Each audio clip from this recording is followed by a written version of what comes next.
soda. Remy boys ain't no fast money no slow. 안녕하세요. 시청자분 포머 퍼드를 잡기 위해서 방송을 하고 있는 킬러웨일입니다.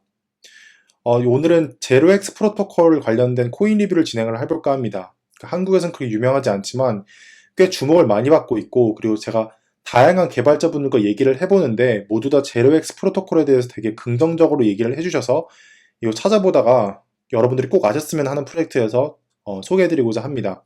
그래서 제로엑스 프로토콜에 대해서 개념, 투자가치, 구매 방법에 대해서 말씀드리도록 하겠습니다. 그래서 제로엑스 프로토콜 같은 경우는 현재 1.66달러에 거래가 되고 있어요. 한국에선 그렇게 유명하지 않지만 꽤 규모가 큰 코인이에요. 32인 코인입니다.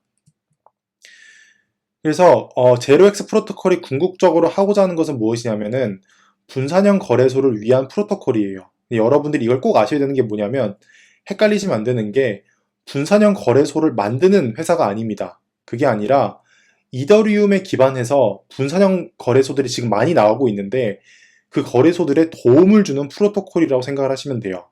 즉, 이 제로엑스 프로토콜 위에다가 다양한 분산형 거래소를 만들 수 있는 시스템이라고 생각을 하시면 됩니다. 제로엑스 프로토콜에 대해서 자세히 설명드리기 전에 여러분들이 중앙 집권화된 거래소의 문제점을 아실 필요가 있어요. 그러니까 중앙 집권화된 거래소라고 하면은 업비트, 빗썸, 바이낸스와 같이 여러분들이 아시는 대부분의 거래소가 중앙 집권화된 거래소라고 생각을 하시면 됩니다. 크게 세 가지 문제점이 있는데, 첫 번째로는 해킹의 위험성, 두 번째로는 가격 조작, 세 번째로는 내부자 거래가 발생이 됩니다. 그래서 해킹의 위험성에 대해서 말씀을 드리고자 하는데, 여러분도 아시겠지만 그 거래소, 중앙 집권화된 거래소 해킹의 위험성이 매우 높아요. 그게 왜 그러냐면 모든 정보가 한 곳에 모이기 때문에 해킹을 했을 경우 그 피해 규모가 엄청나게 커집니다. 대표적인 예로 마운틴 걱스라는 거래소가 있는데, 그 거래소 같은 경우는 해킹을 한번 당했고 85만 개의 비트코인이 해킹을 당했어요. 근데 재미있는 거는 2014년, 그러니까 지금으로부터 4년 전에 해킹을 당했는데 아직까지도 비트코인 가격에 영향을 줍니다. 왜 그러냐면 피해 규모 자체가 워낙에 컸기 때문에 아직까지도 비트코인 가격에 영향을 주는 이런 말도 안 되는 일이 발생이 돼요. 그 두 번째로는 가격 조작 관련된 문제가 있는데, 그러니까 서버가 한 곳에 모이고 몇 명의 사람들이 그 가격 조작을 하기 훨씬 더 쉬운 구조라고 생각을 하시면 돼요. 그리고 그걸 감시 감독할 기관도 실제로 지금 없습니다. 법도 없고 되게 무법지대라고 생각을 하시면 돼요. 그래서 비피닉스라는 되게 유명한 거래소가 있는데 거기에서는 테더를 이용을 해서 가격 조작을 한다는 지금 의혹을 오래전부터 받아왔어요. 세 번째로는 내부자 거래 관련된 문제인데, 이게 되게 심각한 문제라고 생각을 해요. 저는 이게 가장 큰 심각한 문제라고 생각을 하는데, 내부자 거래라고 하면 뭐냐면, 그러니까 상장 기업의 주요 주주나 임직원이 내부 정보를 이용을 해서, 그러니까 일반인들이 알기 어려운 정보를 이용을 해서 부당 이익을 취하는 방식으로 생각을 하시면 됩니다.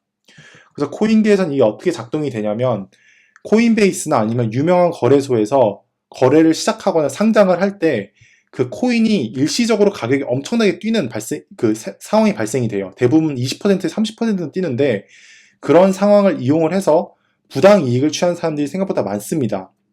그래서 코인베이스라는 거래소가 지금 고소를 당했는데, 고소를 당한 이유가 2017년 12월에 그 비트코인 캐시를 상장을 했는데 그때 내부자 거래가 발생이 돼서 지금 고소를 당하고 있는 상태입니다. 그에 비해서 분산형 거래소 같은 경우 중앙 집권화된 거래소가 가지고 있는 문제점을 많이 해결해 준다고 생각하시면 돼요. 첫 번째로는 자산을 안전하게 보관할 수 있어요. 그러니까 한 곳에, 한 서버에 모든 것이 모여있는 것이 아니기 때문에, 그리고 분산형으로 자산이 관리가 되기 때문에 자산을 훨씬 더 안전하게 보관할 수 있다고 생각을 하시면 돼요. 두 번째로는 해킹의 위험성이 낮습니다.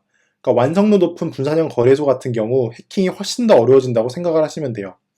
세 번째로는 정부의 규제로부터 자유로운데, 그러니까 한 곳에 모든 정보가 모이고 그리고 중앙 집권화된 시스템을 사용하지 않기 때문에 정부가 분산형 거래소를 규제하는 것 자체가 되게 어려워지고 원천적으로 불가능하다고 생각을 하시면 됩니다. 그런데 이렇게 장점이 많음에도 불구하고 왜 분산형 거래소는 인기가 없을까요? 그러니까 이더리움 기반 다양한 분산형 거래소들이 있어요. 생각보다 많습니다. 그러니까 대표적인 예로는 이더 델타와 같은 그 분산형 거래소가 있는데 인기가 되게 없어요. 그게 왜 그런지에 대해서 고민을 해봤는데, 그게 세 가지 문제가 있습니다. 이거는 근데 여러분들이 꼭 유념하셔야 되는 게, 분산형 거래소인데 이게 이더리움 기반 분산형 거래소에만 국한이 되는 문제예요. 첫 번째로는 모든 액션에 돈이 듭니다. 그러니까 여러분도 아시겠지만 이더리움 같은 경우는 모든 것이 스마트 계약서로 진행이 된다고 생각하시면 돼요.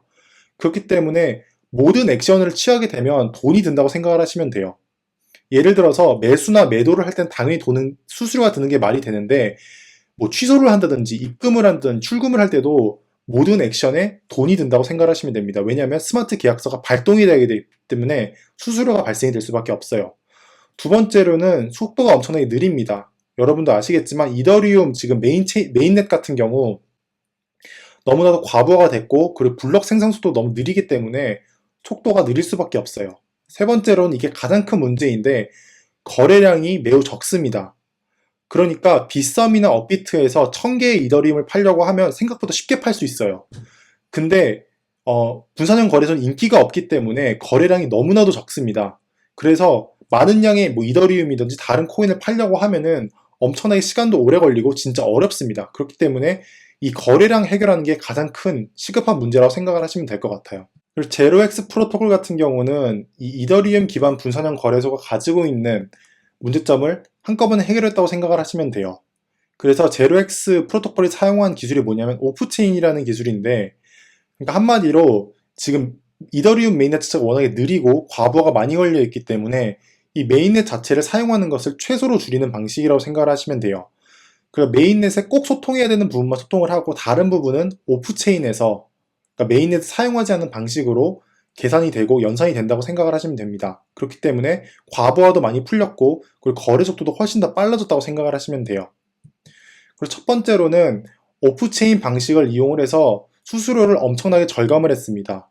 그러니까 과거에는 모든 액션을 취할 때마다 그 돈이 들었다고 하면은 실제로 거래가 되는 순간, 그러니까 매수와 매도하는 순간에만 수수료가 발생하게 만들어서 훨씬 더 수수료가 절감이 있다고 생각을 하시면 돼요. 그리고 두 번째로는 오프체인 방식을 사용을 해서 거래 속도가 훨씬 더 빨라졌습니다.